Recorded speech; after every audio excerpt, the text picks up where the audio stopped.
నన్ను సరేంటావరా దరిద్రపు కొట్టోడా? నిన్ను కట్టుకున్న తర్వాత నేను దరిద్రపు దాన్ని అయ్యానురా. నీతో ఏ ముహూర్తాన్ని తాళి కట్టించుకున్నాను కానీ అప్పటి నుంచి నేను దరిద్రపు దాన్ని అయ్యానురా. నీతో ఎలాంటి సుఖం లేదు నాకు. దరిద్రపోడా, శనిగొట్టపు మొహమోడా, నా జీవితమే సర్వనాశనం అయిపోయింది. ఓ కోట్లు సంపాదించేస్తున్నావు. ఏం కోట్లు సంపాదిస్తున్నావురా నువ్వు? తాగుబోతోడా. ఇన్ని సంవత్సరాల నుంచి లేంది ఇప్పుడెక్కడి నుంచి వచ్చినాయి నీ కోట్లు? ఇన్నాళ్ళ నుంచి లేంది ఇప్పుడెక్కడి నుంచి వచ్చాయి కాంట్రాక్ట్లు? దరిద్రపోడివి నువ్వు, శనిగొట్టోడివి నువ్వు, నేను కాదు.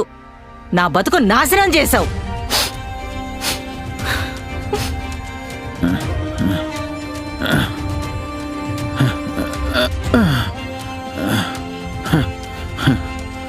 నీ వల్లే దరిద్రం పట్టిందే నాకు. నిన్ను ఫోన్ తీసింటే నీ వల్లే తాగుబోతులు తయారయ్యానే. పొమ్మన్నాగా పోతున్నా నేను. నువ్వు లేకపోతే ఇంకెవరు లేరా నాకు?